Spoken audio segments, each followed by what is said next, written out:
Ang Ebanghelyo natin ngayon ay nagpapaalala sa atin na may mga panahon na kinakailangan nating humingi ng gabay kay Jesus. Pagkakataon na kuminsan ay tayo ay nalilito, nagugulumihan, maraming iniisip. Mga pagkakataon na kung saan ay nagnanais na magkaroon ng sapat na kaalaman. Nais natin na tayo rin ay gabayan, lalong-lalo na tayong mga gumagabay. Gumagabay sa pamilya, gumagabay sa lipunang ginagalawan, at maging sa loob ng simbahan. Kaya ngayon paanyaya ni Jesus, isang paanyaya na kung saan ay makita natin na siya ay nagturo ng maraming bagay sa kanyang mga alagad at sa mga tao na sumusunod sa kanya. Bahagi rin na nakita natin na sabi nga ko rito, kahit na sa gitna ng gusto nilang magpahinga, napakahalaga rin yung pahinga. Kaya mahalaga rin yung panahon na inilalagak natin para sa katahimikan. Lalong-lalo na rin itong pagkilos natin, lalong-lalo pag-araw ng linggo, ibinibigay natin ang para sa Diyos. At pagkakataon din itong ating debosyon sa mahal na galing ng Dilaog. Na kung tuusin ay nais natin na mapalago. Pagkakataon na kung saan ay nawabog ay mapagbibay natin. At sabi nga sa unang pagbasa nakita natin si Solomon. Si Solomon na pinigyan ng Diyos ng karunungan. Tapos tinanong siya ng Diyos, ano yung gusto mong ibigay ko sa iyo? Kasi naghandog si Solomon ng daan-daan na mga susunugin handog sa isang burol. Wala pa kasi yung templo noon ng Jerusalem. Kasi siya rin naman yung gagawa pa noon, yung pinaka-templo. Ang Panginoon ay saan lamang nasa tolda. Sino ba si Solomon? Ba't siya yung hari na pumalit sa kanyang tatay na si David?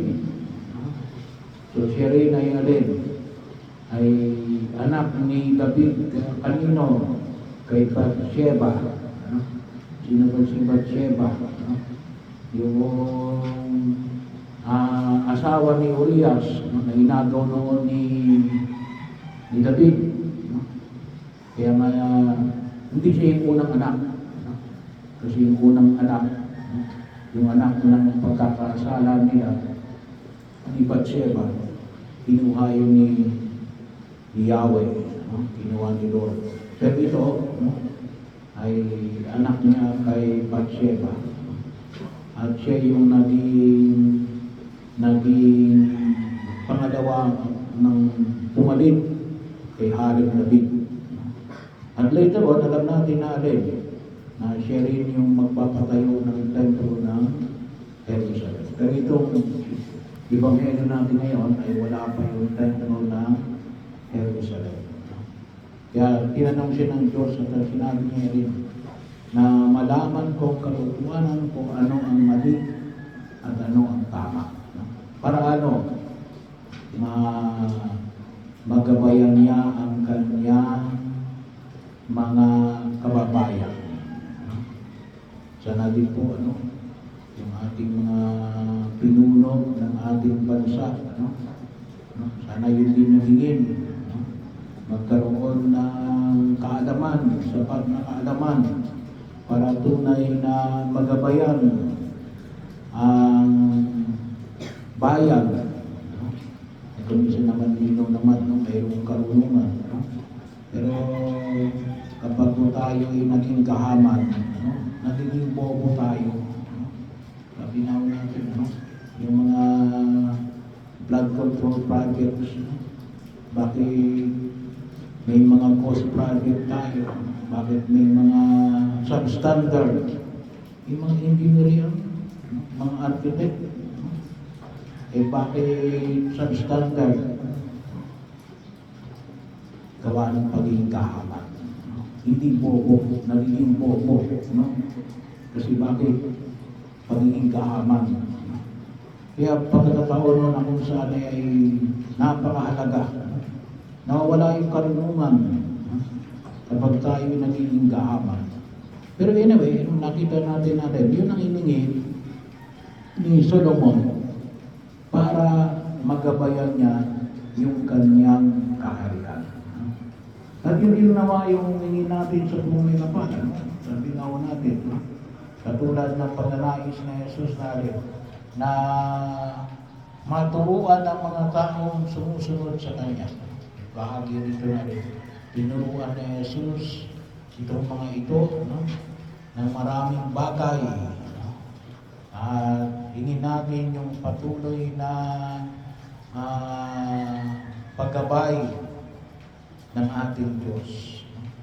Hilingin natin at sa paanong pamaraan, panahon ng katahimikan, pumunta sila sa ilang na lugar, magnilay. Kahit na tayo dito, tahimik tayo. Hindi ko katulad sa First District, na kahit na kumisa sa bahay mo, ang ingay. Kasi bakit? Daanan ng daanan yung mga sasakyan. Ay dito talaga napakatahimik. Pero alin, kahit na matahimik, pero hindi tayo nagninilay, wala mangyayari.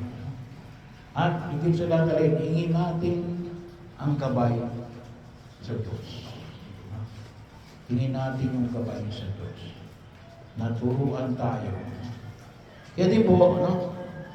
Isa rin ng ating panalangin, sabi ko nga ho, no? Isa sa mga pagkilos natin na sana mapalago natin yung ating debosyon sa Mahal na Birhen, no?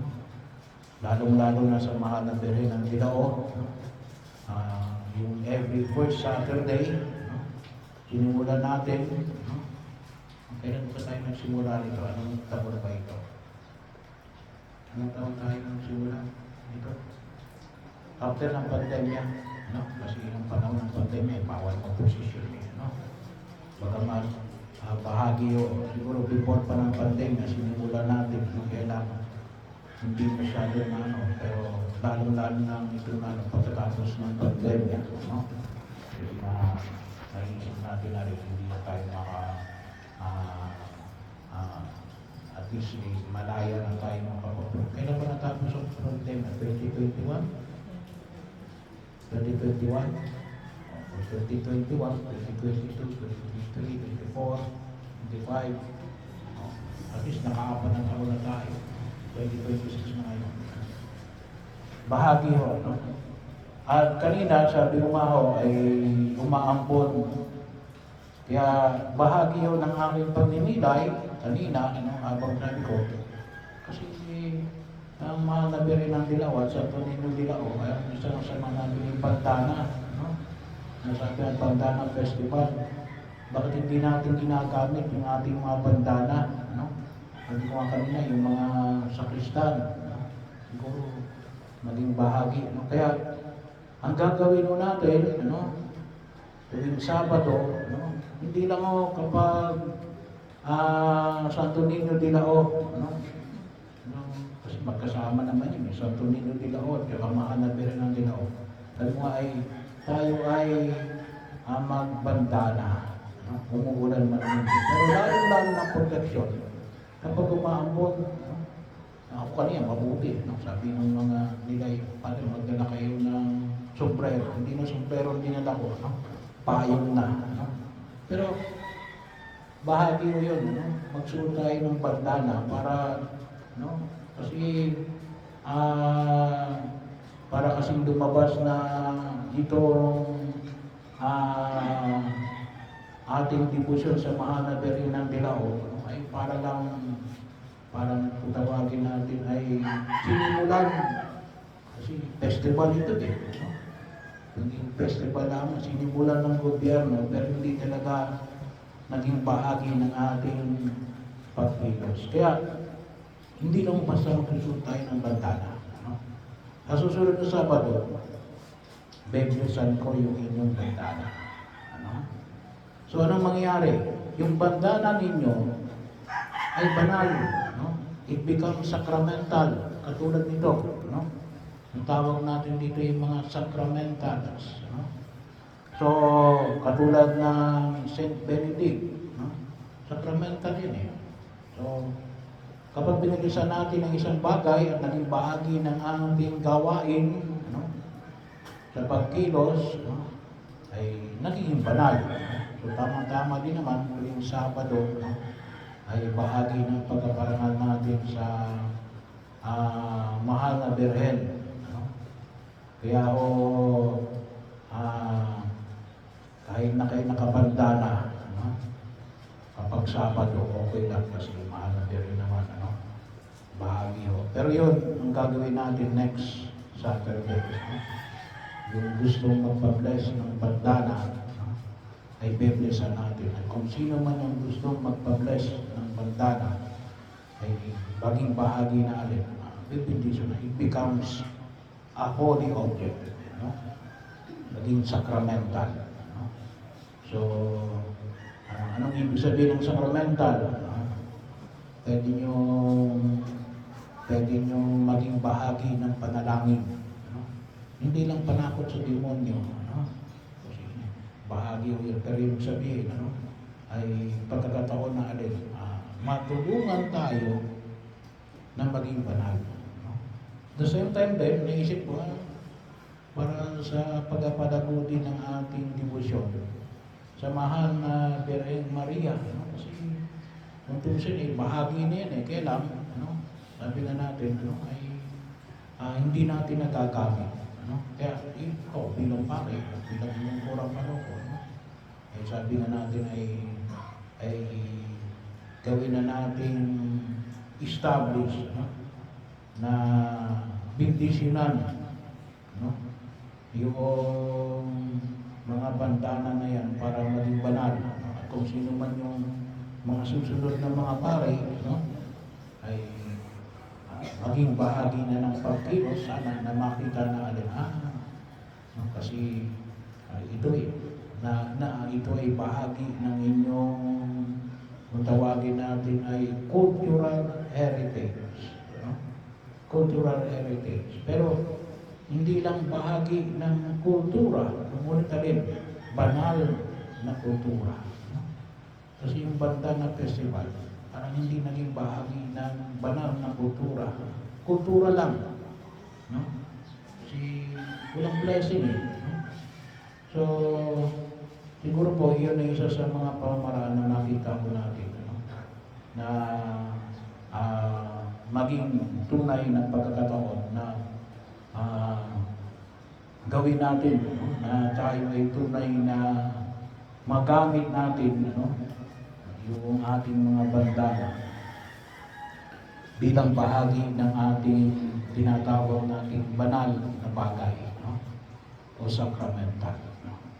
Kasi pagkataon na yan na kung saan ay naway patuloy tayong gabayan, at makita natin na alin, nais natin na pabayaan at tututusin ay at sabi nga ko natin, hindi lang bahagi ng ating karanasan, ngunit alin, bahagi ng banal na karanasan.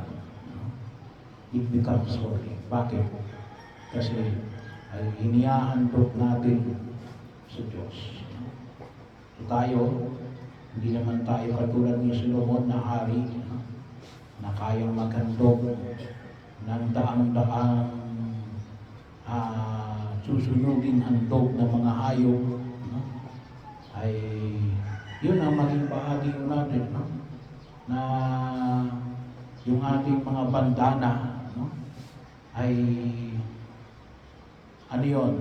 Mga simbolo ng higit na pagtitiwala na hindi tayo pinababayaan ng Diyos sa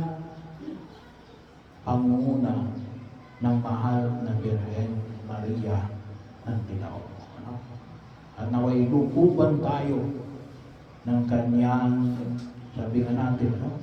Ang mahal na Birhen Maria, the mantle of protection, no? Sabi nga natin, makita natin, no? Yung, ano ba sa Tagalog ang mantek? Kapa, no? Kapa ng pangangalaga, no? Ng mahal na Birhen Maria, no? At ng ating Diyos, no?